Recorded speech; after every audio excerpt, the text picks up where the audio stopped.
2 Kings chapter 19 verse 14, Hezekiah received a letter from the messenger and read it. Then he went up to the temple of the Lord and spread it out before the Lord. Sa Tagalog po ay tinanggap ni Hezekiah ang sulat sa kamay ng mga sugo at pinasa at pumanhik si Hezekiah sa bahay ng Panginoon at inilidlad sa harap ng Panginoon. Magandang araw, ang tatalakayin po natin ngayong araw sa ating daily devotion ay ang praying with complete trust. At ang una pong katuruan na natutuhan ko ngayong araw kay Pastor Russell Ocampo ay there's only one living God. Wala pong ibang buhay na Diyos o Diyos na may buhay at mas makapangyarihan sa lahat, pinakamakapangyarihan sa lahat maliban sa Diyos ng Israel o sa ating Panginoon Diyos. Kaya sa kabila po ng mga Diyos-Diyosan ng ibang bansa kagaya ng Assyria na isa sa nagbanta sa buhay ni Hezekiah ay itinatangi ni Hezekiah yung ating Panginoon Diyos bilang ang tanging buhay na Diyos sa lahat. Ang mga Diyos na mga kalaban ng Juda, tulad nga ng sinabi ko kanina na yung Diyos ng Assyria ay may iniukit na imahe lamang at hindi itutunay na may buhay. Pinapakita po ni Hezekiah na ating Panginoon Diyos yung may tunay na buhay lamang at kapangyarihan. Ang pahayag po na ito ay nagpapakita ng matibay na tiwala ni Hezekiah sa ating Panginoon Diyos sa gitna ng matinding pagsubok sa harap ng malupit na banta mula sa Assyria, kasi dito po umabot na sa point na pinagbantaan na yung sarili niyang buhay, nagkaroon na siya ng death threat mula din sa Assyria.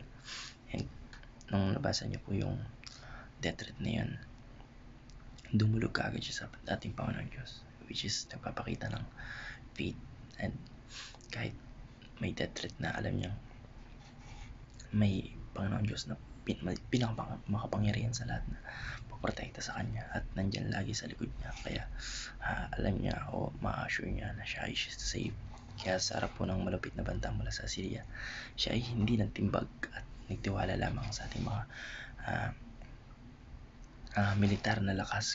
Hindi siya nagtiwala lamang sa militar na lakas niya, kundi sa buhay na Panginoon Diyos natin lahat, na alam niyang magbabak sa kanya, alam niyang nandyan palagi, at with our Lord God, nothing is impossible. Kaya nagkakatiwala po ni Hezekiah yung kanyang kaharian, kasi nga po hari po ito si Hezekiah at kalaban na bansa niya noon is yung Assyria. Ay nga po, and so on and so forth. At kinabukasan po ng mga yung kinabukasan po ng mga taong kinakasakupan niya ay pinagkatiwala niya sa ating Panginoon Diyos, which is the best way, the best decision that he ever made.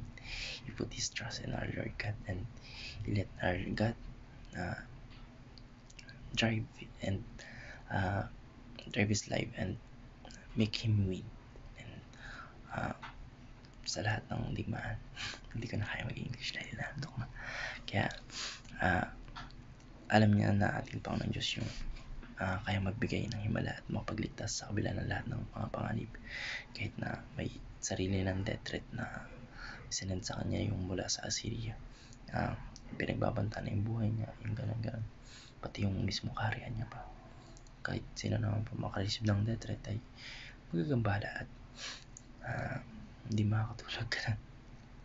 At isipin lang po natin lagi na meron tayong Diyos na buhay at siyang masasandalan natin sa lahat ng klase ng problema sa pang-araw-araw. Yan naman po. Meron pa pala yung natutuhan ko naman po sa pangalawang katuruan ni Pastor Russell Ocampo, the Almighty God has the apex of the hope, is the apex of the hope.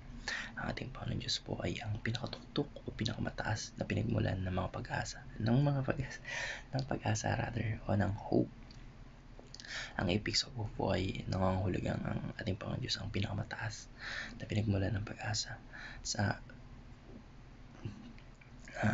atin, at ang pinakamagandang pag-asa na pwedeng makamtan nating mga mananampalataya.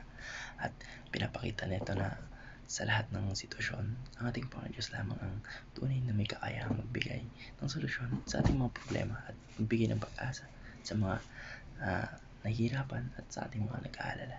And last but not the least, ang natutuhan ko naman po sa pangatlong katuruan ni Pastor Russell Ocampo ay ito, sobrang crucial na ito, sobrang important, kasi complete trust means perfect peace.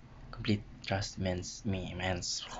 complete trust means perfect peace. Ah, kapag tayo pong mga tao ay may ganap na pagtitiwala sa ating Panginoon Diyos o faith, ay makamtan natin yung tunay na kapayapaan sa ating mga puso at isipan. Ihalin tulad na lang po natin ito sa ating personal skill as a human.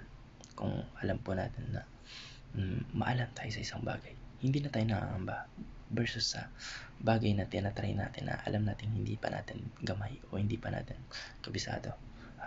Personally, me, sa drum, minsan kapag nagkakaroon kami ng recital o yung performance sa harap ng mga tao, sa harap ng aming instructor, ay kinakabahan pa ako dahil hindi ko pa gamay yung instrumento na yun. Pero pagkapunta sa instrumento ng gamay ko, yung may knowledge ako about certain instrument, which is guitar, ay na-play ko naman o na-execute ko naman na maayos. Kaya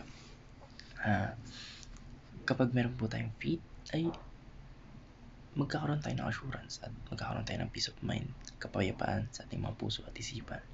At sa kaso po ni Hezekias, kahit na harapin niya yung banta ng digmaan at pagkatalo, ay nanatiling kalmado at mahinahon siya dahil alam niya mayroon siyang Panginoon Diyos na may kakayang magligtas at magbigay ng proteksyon sa kanyang mga tao, sa kanyang mga nasasakpan, sa kanyang bansa, sariling bansa, at sa kanya mismo, sa kanya personally.